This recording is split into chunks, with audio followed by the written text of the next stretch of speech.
Oh,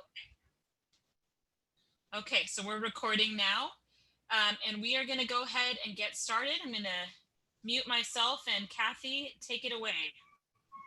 Well, hi, everyone, and thank you so much for choosing to spend an hour listening to me. I'm a bit overwhelmed by how many of you are here tonight, but I'm really gratified that there's so much interest in the history of our city and especially our library. It's something really near and dear to my heart, so thank you very much.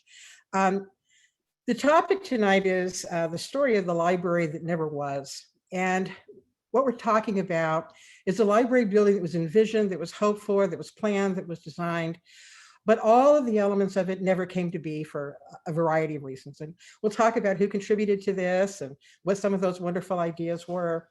But the fun thing is, why this talk, why now? And really, as Summer said, it's come out of discoveries from the basement.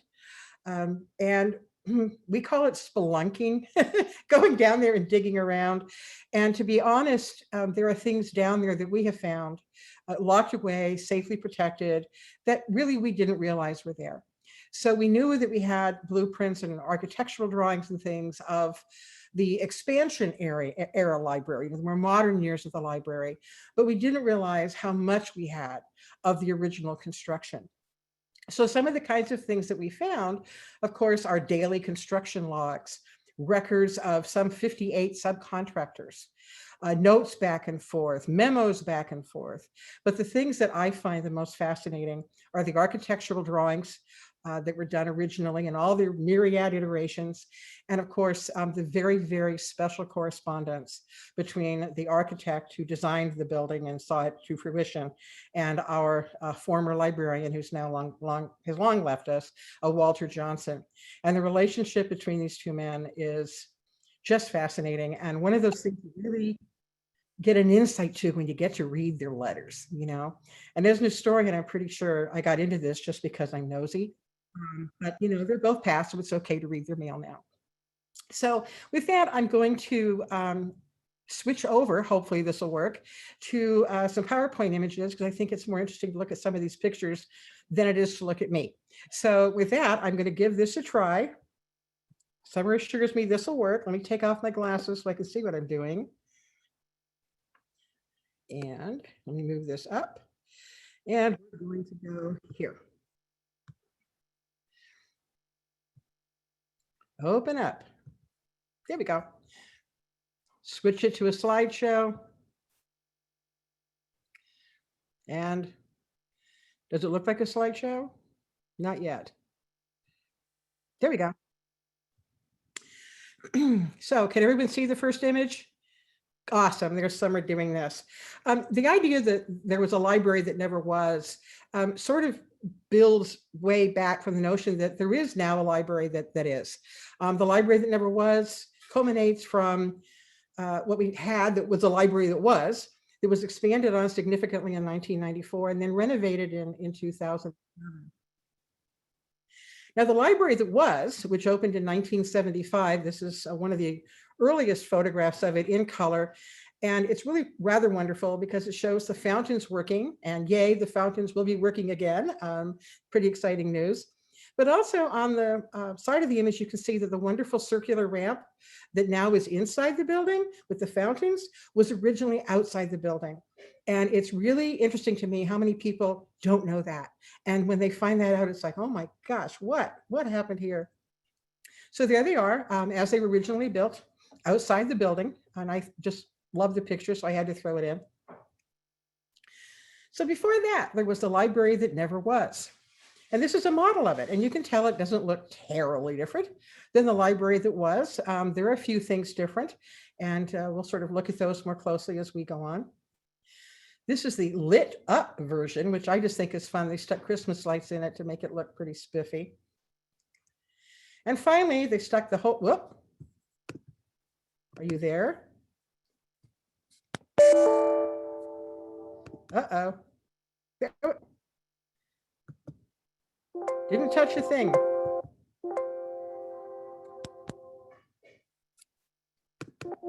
And the screen is dark. I see one image of a boy standing over a model we can Yep. see that. And all I can see is like my screen is starting over. It just went dark, turned blue, and Oh dear. it's not helping me right now. Kathie, I can hear, but I can't see anything. It's just Yeah, and I Susan. can't see anything, so I can't talk to you about it. Can you you can't see anything on your screen at all? Nothing. Oh dear. And it just completely went dark, and Summer, it it's looks not. like Kathie is frozen. Yes. Kathie is frozen, and it's now telling me I can't sign into my device. Well, shall I exit and re-enter? Let's try that. Let's just try that real quick. Let's see I if can that- see a picture of a little boy over a display case. And I wonder, that's awesome. I wish I could. I always wonder who it is. Let's just, yeah, try. Okay, I'm going to have to reboot, so just give me a second. Okay. There's nothing else for it. It's not doing anything. Control Alt Delete is not doing anything.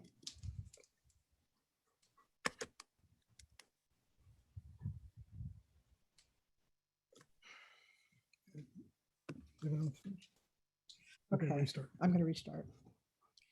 Okay. Sorry, guys, to bear with us, just the fun of technology being involved. Let me see.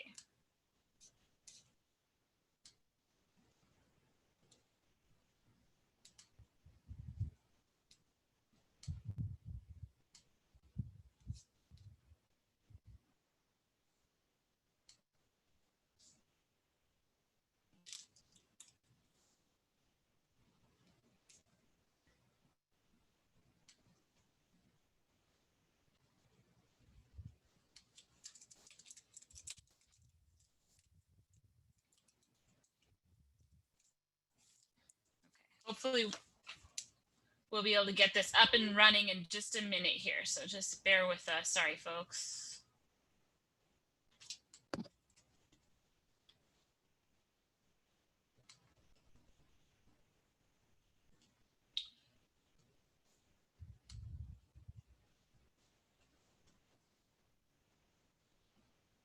Okay.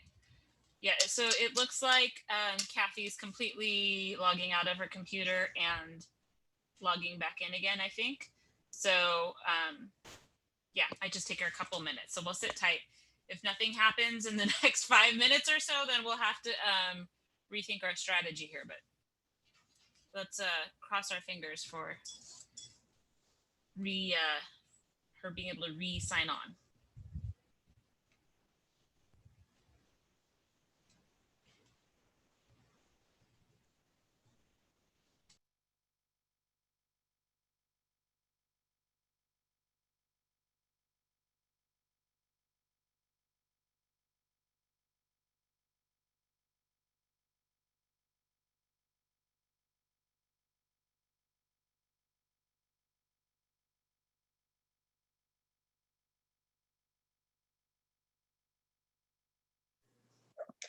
Summer, on a side note, Walter Johnson was a literacy volunteer at Oakview way back when I first started. And I didn't know. He was very unassuming, didn't tell me who he was. And another library employee told me later, like, no, that was the library director. I was like, oh my gosh. Oh, so he was retired at that point? Mm-hmm. Volunteer. Wow, that's Yeah. amazing. He was Wow, such a wonderful person, really kind. it must have really cared about the library. Oh, here's Kathie. I'm going to admit her. This is promising, you guys. Okay, let me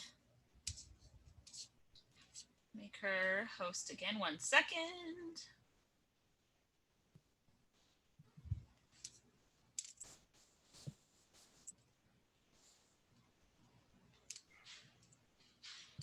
Are you rehosting me? Yes. Okay, so you're Okay. co-host now. I honestly have no idea what happened. Let's fingers crossed it doesn't happen again. Okay, that's all right. If this time has taught us anything, is that we're adaptable, right? Oh, well, one hopes. Let's hope my dog doesn't start barking. Okay, so let's go back now to share screen. I'm going to try this again. Share screen. Here it is. I'm touching the screen. We're going to convert this to the slideshow. And there's that kid. Yay! Okay. So I don't know who this kid is. We've looked and looked. If anybody does know who this kid is, please tell me. Here is that same model and its wonderful little glass house. And this is on October 22, which was the actual groundbreaking for the library itself. Now, who created the model and sort of what forces and interests and ideas actually went into that first vision of what the library should look like? And certainly we had a lot of people in the city who had worked on this, not least of which was our librarian at that time, Walter Johnson, who made the case that we needed a central library, a new library anyway, put all the facts and figures and all this good stuff together. But also there were members of the public who were really active. I know Mrs. Charlene Bauer was just incredible in this, as was her husband, Dr. Ralph, and there were many others as well who did this. They first attempted to float a bond issue to pay for the thing, which failed, but there was so much interest in it that the city put a public utilities board together to pay for it. So they decided they would let requests for bids out and see who they got. And what they got was a host of some of the most prominent and prolific architects in the United States. Probably the one that's most known to us locally today is probably Pereira. He was a Time Man of the Year, Time Magazine Man of the Year, and he's the one who created the concept for the University of California at Irvine called City on a Hill, which became sort of the urban plan for the entire city of Irvine. But they narrowed it down pretty closely. And two of the people they narrowed down, same firm, were these guys, Richard Neutra, the elder gentleman, and his son, Dion, to the right there. And these two were also incredibly prominent, incredibly prolific. And like others, they all had sort of their own gestalt. And the way the Neutras sort of saw life was sort of building on the way Frank Lloyd Wright saw life, which was that architecture and landscape had to work together. But most importantly for the Neutras, the survival of man depended on the quality of design and the quality of landscape. And he actually wrote a book on this subject called Survival by Design. Well, as fascinating as they all were, they of course wound up on the short list with other architects. And were taken out for a private meeting and discussion, sort of get their own personal viewpoint. And this is a letter thanking the city and especially the library board for meeting with them and giving them this opportunity. And it's not really exciting. The only reason I show it is the only piece of correspondence we have found, and we have quite a bit now, that Richard Neutra, the father, actually signed. Almost everything else was signed only by Dion. They decided, the Library of their Wisdom, that as much as they liked them, they really wanted to find out sort of what they were made of a little bit and what kind of library work they'd done before. So they reached out to two of the libraries that Richard Neutra had designed in the past, and they kind of got mixed results. The first one was Simpson College in Iowa, and this is their Dunn Library, and you can tell it looks nothing like ours, except it does have some fountains inside of it that resemble some of our fountains. And the answer they got when they asked for the qualifications opinion from the librarian there was, "May I offer my congratulations and my sympathy on your choice of Richard Neutra. I have the greatest respect for Mr. Neutra as an individual and a creative artist, and I feel he did an outstanding job. However, I still cringe a bit whenever his name comes up." So that tells you something. Evidently, the difficulties they had were because Neutra really didn't understand how libraries worked. And in the end, they said, you know, in all, we like our library. There's three really sort of awful things about it. One was the checkout desk. The rep was 48 feet long, which tended to, quote, run the attendants ragged. Also, there was a massive open space that ran all through the building that channeled every sound to every floor and every corner of the building. So there was always a din. And the third thing that drove everybody nuts was that all the lights were connected. So every time you wanted to turn one thing off, you turned off the entire library. The next picture, I get rid of all these weird little things popping up here for no reason. The next picture is of the Adelphi Library in Ohio. And interestingly enough, Adelphi had a completely different reaction. In fact, they were so excited by Mr. Neutra that they actually made him an honorary doctorate. So completely different reaction. And you can see that unlike the Dunn Library at Simpson College, there is some similarity. You see the circular stairs, a lot like our ramp. So there is some architectural stuff going on there that's really interesting. And so with that, the city boiled down all the evidence, tossed this, tossed that, and decided they would actually award the contract to Richard and Dion Neutra. And interestingly enough, on August the 13th, 1969, the son Dion wrote back thanking the city for this really incredible, important commission. And one of the things he did was he cited a memo that his dad had written. I guess his dad didn't realize kind of what the word was on the street about him designing libraries. And he wrote to his son, "You remember what a grand experiences all those other library jobs were? Wow, this is something to look forward to." Interestingly enough, 3 days later, senior Neutra, Richard, died, leaving the entire commission in the hands of his son. Now, interestingly enough, Walter Johnson, who'd been the librarian for some time and had led the campaign to get a central library at all, just was, from what I can tell, I never met him, I'm sure some of you actually have, was clearly a man of incredible vision, but also he was relentless. I look at his ideas and his writings and his correspondence, and he just was going to make this happen. And I really wish I'd had the opportunity to meet him. He developed, of course, the initial ideas about the library, and together with Dion Neutra, he put together this program for a new library for the city of Huntington Beach. This is the only known copy, and until we found this, we didn't know that there was such a thing. You look at the table of contents, it's pretty bland stuff, you know, interior building requirements, technical services, I mean, staff room, it's got kind of a total board. But if you look at what he actually included in there, you find out that he had some real vision. He wanted a local history room, art gallery. He wanted to really make communications important, especially between branches, the city, and the state library. For some reason, it was very important to get a hold of the state library. And for some reason, I guess he didn't consider the telephone really enduring. Well, Dion and Walter hit it off very, very closely. The phrase "ticks on a dog" comes to mind because they really just encouraged each other, and one idea that one had led to a bigger idea by the other one. And there was just this really wonderful enthusiasm that went on. And in fact, one of the letters that we have that just really sheds a personal light is Dion Neutra writing to someone else in the city. And he talks about how after a formal meeting, Walter and I spent several more hours drinking coffee, hours, mind you, drinking coffee and trying to go over the original program. With his attitude toward books and communication, we should be able to develop a most unusual complex. Well, the complex phrase there is really, really important, because when we started looking at all of these drawings and documents, we were really thinking in terms of there was a library building. That was it. In reality, if you go back and snake through all the documentation, you find more and more what's referred to as a complex.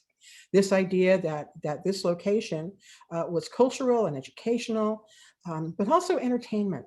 And I think that has sort of fed to the modern naming of the library as Central Library and Cultural Resource Center.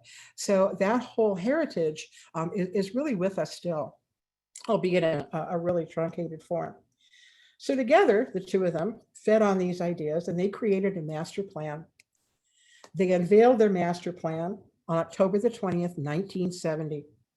On that very same day, the very first drawings of the building as it was first imagined were released, as were some really wonderful, remarkable sketches. And again, notice that tower thing. That was on with the model, and it'll come up again shortly. The blueprints like this were circulated to different people in the city and sort of advisory groups. You know, what do you think of this? What's going on? And some of them, like this one, kind of cracked me up because on the one hand, the guy's writing in the margin, you know, what the heck is a space platform? Well, I probably would have asked the same question. On the other hand, he draws an arrow to something clearly labeled a ramp, and says, what's this? And then this drawing is speckled with other queries. But when he gets to that tower thing in the middle, calmly just writes microwave. Same day, they released these pencil sketches of the very first floor plan ideas that come to mind. And of course, these changed constantly because you had the various floors and these constantly evolving ideas about what would be done on each and what was required to be done on each. But this is one, this was actually done on September 8th, more than a month before the actual master plan and the original drawings were publicly released. Another one of his pencil sketches. This is interesting because it's the earliest ones we have. One of them, there were several like this, I only put one of each in, but those penciled in rectangles, if you look at the one sort of in the middle, it says library, but each of those was intended to be another building. Again, this idea of a complex. And the funny looking thing that looks like a triangle merged with a rectangle, that was an outdoor amphitheater. So they were already thinking about, well, here's what the building looks like, but here's what the complex should look like.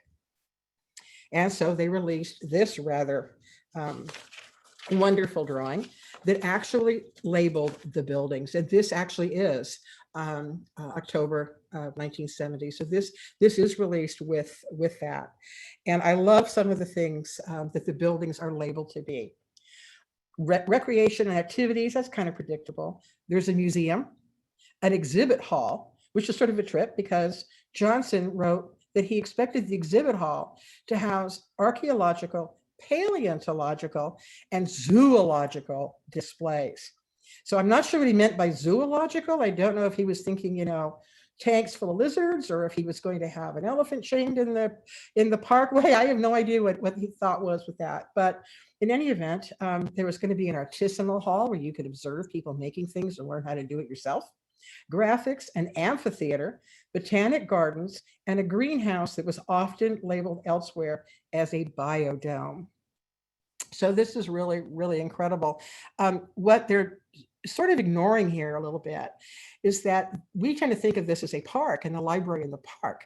At this time, that wasn't the case. Central Park was sort of a barren, yucky wilderness with a couple of swamps in it, a quarry, a mushroom farm, a really ratty, bedraggled water tower that at one point somebody wanted to make into a thing you could climb up and see the city from it. God knows what that was going to entail. And then my absolute favorite was it was also home to the police firing range. And so there was a lot of remediation that had to be done. So this wasn't necessarily, you know, a lovely spot, but it was the top of the parcel of land. Well, the city decided that the graphics and stuff were great. And as all these things were evolving, that was wonderful. And as the ideas that Mr. Johnson and Mr. Neutra came up with sort of evolved, were sort of incorporated and looked at differently in drawings, they wanted to get some more information. So they sent off some of the samples of drawings to different people. And some of them were very lukewarm. Some of them were very enthusiastic. And then there's this guy, Wyman Jones, who was head of the Los Angeles Public Library. And he was a bit acerbic. His very first comment was, patrons will be confused. His last comment, working librarians are going to resent this building from the day the doors open. So he clearly was not a fan. I personally, like number 4, never put the public on stairs if it can be avoided. And that's kind of a fun idea because it wasn't until 1971, the end of it, more or less, that we really started to see the 2 elevators in any of the drawings. Up until then, there was no elevators. There was, however, between the beginning of 1971 and when the elevators showed up, a dumb waiter. And the dumb waiter was going to go all different floors, and it was going to be housed where the elevator is now that's closest to administration. So you couldn't ride the elevator, but you could pull, you know, books up and down. So this was sort of a very different point of view, I think, than anybody was really expecting. So on we went with Neutra and Johnson, working constantly together to come up with these very evolving floor plans and all these interesting ideas. And it was interesting to me because Walter Johnson especially was so visionary, and he and Dion worked together so well. But he was such a visionary that when the city continued to send these drawings out to consultants, SUA, Arthur Young, which today we think of as an accounting firm. Walter Johnson would embrace every little suggestion and then writ large respond. So some of his great ideas, one of them was, you probably ought to have a refreshment area. So the next thing Walter Johnson worked into the plans was, we need cocktails, at the very least a Hofbrau. And that was taken into serious consideration. When somebody else said, the distance from where you've got parking now to the door of the library is a bit long, he responded with, we need a people mover. We're going to get people from the parking lot to the front door on some sort of a Disneyland type apparatus. And finally, he just loved technology in many ways. And he wrote back to one of these consultants and says, do you have any ideas of what we can do with lasers? So just, oh my gosh, who can even begin to imagine? So this is Walter, and I've chosen this picture for a couple of reasons. One is, I just love it. It's a picture of a fundraiser that the Friends of the Library had in March of 1975, which was over a month before the library itself was formally opened in April. And it is a Friends of the Library event. And while I've got you here, I'm a member of the Friends. I hope you are too. If not, please go to fotlhb.com and learn about becoming a member of the Friends. We'd sure love to have you.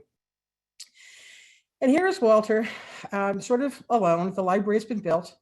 Dion would still continue to visit him, and the two men continue to correspond, but Dion's role really was over. And Walter was left to deal with the funding that had disappeared, trying to make do with little. When the library opened, there were hardly any books on the shelves. That's a whole nother topic for another talk, how we actually got our books. But he nevertheless never gave up. And in fact, he actually in 1974 tried valiantly to get a bicentennial grant that would allow him to recreate 2 additional wings that, among other things, would house a genealogical society, the large theater that he'd originally envisioned, and some wonderful craft spaces. Didn't win, unfortunately. The other reason I really love this picture is that it has those clocks on the wall. And I'm sure any of you who've actually been in the library, you have noticed those up. They're still there today. And they are really an important link from the library that is to the ideas that created the library that never was. And those clocks are part of a 3-part communication channel that was envisioned primarily by Neutra, but supported by Walter Johnson. And Neutra felt that the world was becoming an increasingly small place, and that we would need to share information with each other around the globe instantaneously, that we needed access like that. And of course, prescient man that he was, had not envisioned the internet. What he instead envisioned was a 3-part method of getting this information. One is the clocks that allow people to know what time it was at wherever it was they were trying to get information from, whether it was Bangkok or Russia or Africa or wherever it was. The second was that bizarre tower that never got built, labeled microwave, because that's how he envisioned the information going from place to place. It would be transmitted by microwave.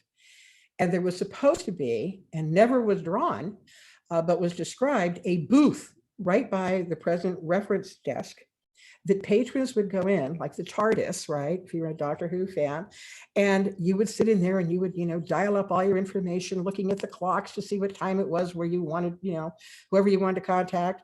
And, there'd be your microwave, and you'd type off your request and you'd wait, and zit, zit, zit, and here'd come your answer. So I look at that, those clocks, and I know other people see them, and rightfully so. It's just, wow, this is what time it is somewhere else. But they really were part of a really sort of wonderful notion that never really came about. When we had the 40th anniversary of the library, of course, both Mr. Johnson and Mr. Neutra have now since passed away. But John Neutra came to the event and was incredibly proud to be there. The people in this picture left to right is Jill Hardy, who's a current council member and at the time was mayor. See, in the back is Stephanie, our library director. The white-haired lady was Norma Brandel Gibbs. legendary character in the city, and just an enormous towering figure. Mrs. Gibbs was the first female mayor in our city. She was also the first female councilman, and she was pivotal in getting the Central Library funded and created. Of course, that's Dion Neutra. And then on the other side of him is Barbara Doglace, who at that time was a councilman and is still, but in the meantime, has also been a mayor. Neutra sort of talked about some of the other things that they didn't get to do, that he really had hoped to do, not just his microwave relay, Connect the World project, but he also talked about substitutions he had to make in the design because funds had so drastically dwindled by the time the building opened in 1975. And the two that really bugged him was the crenellated front of our library all around the eaves, or that wonderful, I call it crenellated. It's, bedded, folded. That was originally supposed to be cast concrete, just like so many of our pillars. And it was very, very expensive to do, very innovative. And so in the end, he had to settle for formed and bent metal. The second thing he really, really was unhappy about, but got over, was if next time you're in the library, if you haven't looked up at the ceilings, please do so, because the lath that looks like wood was supposed to be teak, and it's actually painted metal, another big cost-cutting measure. And so he still, despite all of this, said that this was his favorite commission that he had ever had. And I really believe him. He looks like a pretty happy man. When the library was expanded in 1994, he hoped to be picked to do it. But by then, his firm had kind of narrowed down. I think he was close to retirement himself. And they did pick another firm, Anthony and Langford, to go ahead and design and construct the building. So honestly, I'm going to see if I can go back to me now. Hi, it's me again. I think sort of in conclusion, I think it's sort of a wonderful thing to recognize that there were all these wonderful ideas that came about starting in the days of the library that never was. And they sort of wound up coming together and being made more modern. For instance, my gosh, do we have an amphitheater? We do. Do we have a large and really important and wonderful theater space? Absolutely. Genealogical materials? Well, it doesn't get much better than the Orange County Genealogical Society that operates there. But I'm also really fascinated by things like the recreation of the artisanal halls, where people could learn to do things and could see other people do things and sort of explore new technologies and new ways of interacting with the world. And I really kind of today look at our wonderful new makerspace. And I think in some way, that's kind of the same thing in a very more modern, updated way. This time, maybe you're not weaving, but you're using a 3D printer. Wow. So we just took that idea and modernized it. So really, I think it's wonderful to sort of look back on all these ideas, some of which were better than others. I know at one point, Walter Johnson advocated that instead of seating in the general reading lounge, there should be mattresses on the floor so people could lay down while they read. And I'm trying to imagine what that would be like today with the climate we have, and my goodness. They also, he and Dion thought a lot about what the inside of the library should look like and color schemes and all that, down to the most ridiculous things. They wanted to have collapsible book carts, and I haven't quite got my head around that. But the one that really boggles my imagination is a self-emptying elevator. And I'm trying to imagine you get to floor number 2 and it, pushes you out the door, the floor comes up and sends you flying. So, there were a lot of goofy ideas along the way, I think, as well. But the really sort of amazing, far-reaching ideas about what a library could be, that it was more than what both of them at various times called a storage place for books, I think has really, really come to pass. And a lot of the reason for that is because of the foresight of Walter Johnson and the designs of Dion Neutra. So that's really all I have to share with you. If any of you would like to see more of the architectural materials, they tend to be very large. Some are very small, some are very large. So they're really hard to put in a presentation like this. If any of you understand about or are familiar with architectural drawings, there are some that are 2 feet by 4 feet. So those we certainly can't reproduce for something like this, but we do have them. And if at any time anyone would like to see or learn more about this, the collection is still unfolding. We're still identifying things, and we're getting more and more digitized. Gosh, please feel free to let us know. Happy to answer any questions you have. So with that, are there any questions? Oh, come on, somebody's got to have a question. Aha, the cats. Can you unmute yourself? You're muted. There you go. Okay, hi. Hi. I was reading about the land that the library's on and how it was obtained and things like that. Mhm. And in looking at the newer section where the sports complex is and the ballpark, was interested in that area, and had seen some plans of I guess things that they were thinking about putting there, which of course was some of the ballparks and stuff, but some of the stuff did not happen. And I was curious about the rest of that land over there where the police shooting range used to be, and then also back behind there, the lake, the Sully Miller Lake, that area, and what was is that area still in thoughts of being developed into something, or has had that kind of just stopped for now? Well, I'll tell you what I know and what I've been told by people that have worked on that in the past, because I was also interested in that. First off, the area that's the sports complex was, as you rightly identify, the police firing range. And it's actually, the sports complex is sitting on a dump, basically. Right. It's a landfill. And they had to go through some pretty sort of tricky, committed, interesting engineering processes to compact all that.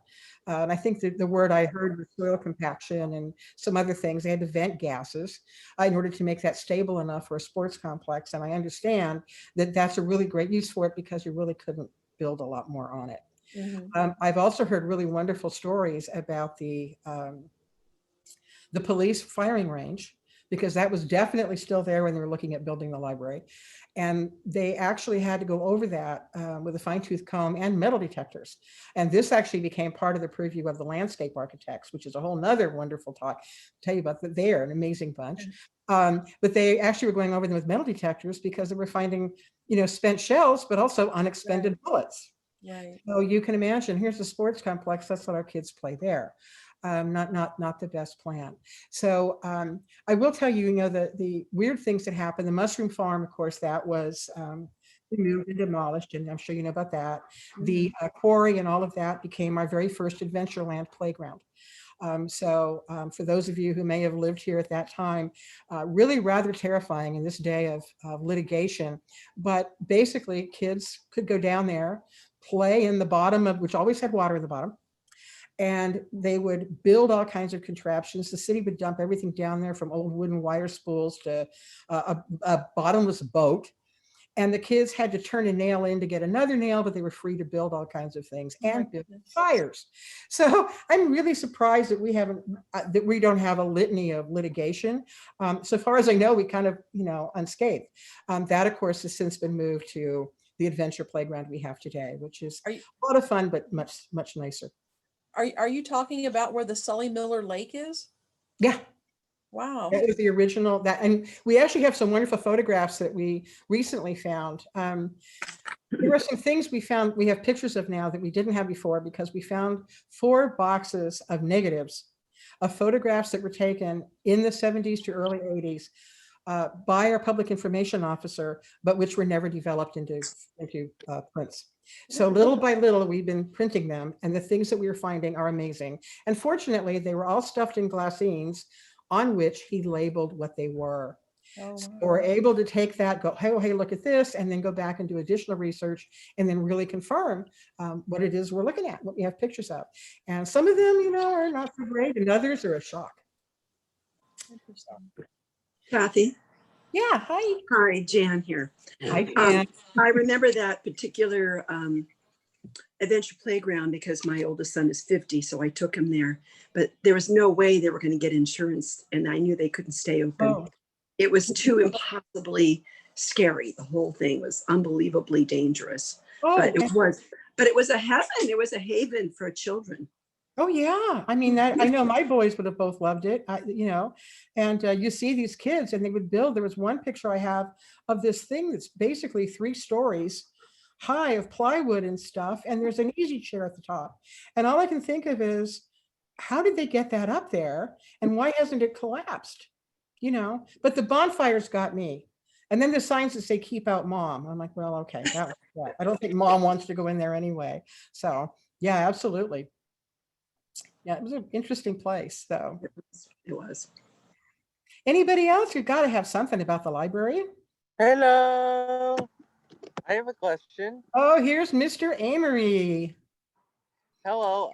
I wanted to ask how much the presence of a park, I'm not even sure if Central Park was around at the time, but how much that affected the library plans. Could you repeat that? Because you're kind of cutting in and out a little bit. How much did the presence of Central Park or whatever was there at the time, you would call Central Park, how much did that affect the library plans? Well, it was really important because the Central Park went through a few iterations, but it was sort of always intended to be a center for the community that would include, hopefully, a library, although the library wasn't really accomplished as the park was. And the big problem with the park was they originally went in and bought some of this really nasty land that nobody else really wanted. And all the other surrounding land that they'd intended to sort of nibble and collect until they had all the property of Central Park, all of a sudden the developers thought, oh my gosh, there's going to be a library in the park. So if that's the case, this property is going to be expensive. And so then it became kind of a race for the city to acquire land in advance of the developers doing it. So there have been opinions that sort of delayed the construction of the library, but I don't think so because the library is on the earliest parcel that we acquired. Interesting. Thank you. No, thank you. Anybody else? There's got to be something. I see one more question in the chat from Susan. It says, what is glassine? Oh, we just got an answer. Oh, yeah. It is. And you will have probably seen these there. You know, the long negatives that came in strips. The glassine is sort of a wax paper kind of a thing. It's not good for long-term storage of negatives. So if you have any, please get your negatives out of it as soon as possible. But yeah, that's what a glassine is. Sorry, I say these things and I forget that, you know, that not everybody knows what the heck they are. So, Kathie, I have a comment about the area that Mr. Neutra originally had envisioned as his workspace for people to connect with his microwave tower and all of that. Across from the reference desk, there used to be a set of, I forget if there were 3 or 4 phone booths, and they were like encased in acrylic. So you were sitting in this little booth and it had a little shelf in there and of course the old phone. But people, I think, thought that those were soundproof and that no one could hear them. And I think ultimately that no one could see them somehow magically while they're in there. And people would speak so loudly in those phone booths. I guess those must have gone out when they did the expansion. But yeah, there were 3 of them and they were right immediately across from the reference desk. And so I imagine that's what his little workstations for the you know, probably microwave tower turned into. Yeah, probably that same spot. I actually haven't seen any drawings that have those as phone spaces. I will say that there is a whole bevy of weird technology that we don't know what it is that shows up in photographs. Since a lot of you are library people, you know that there's that horseshoe under what is now the genealogy area. And there's one photograph of that with this strange machine in the middle that it looks like you could watch TV on the top of it and talk with the telephone on the bottom of it and press buttons and get who knows what from the other side of it. And it's just sitting there all by itself, surrounded by what we call the apostrophe chairs that the library had for a long time, especially for the kids. And they kind of were shaped like apostrophes and fit together. And I think they wound up at Oakview eventually and wore out. But strange contraptions. I mean, we have no idea. I think they were just, I don't know if we just don't remember what some of them were, or some of them really were so peculiar. I just don't know. Huh. I don't remember that either. Yeah, it's just odd, weird things. Interesting. Thanks, Kathie. Oh, no, thank you. I didn't know anything at all about the phones, but I'm not surprised people thought they were phone soundproof. You think of the TV shows of the era, you know, you go in the cone of silence, you know, I can see that.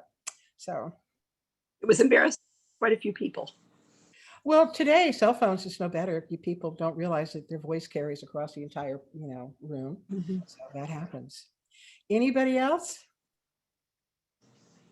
Well, I do see some people that I know are retiring tomorrow, and there she is. There's Miss Christine.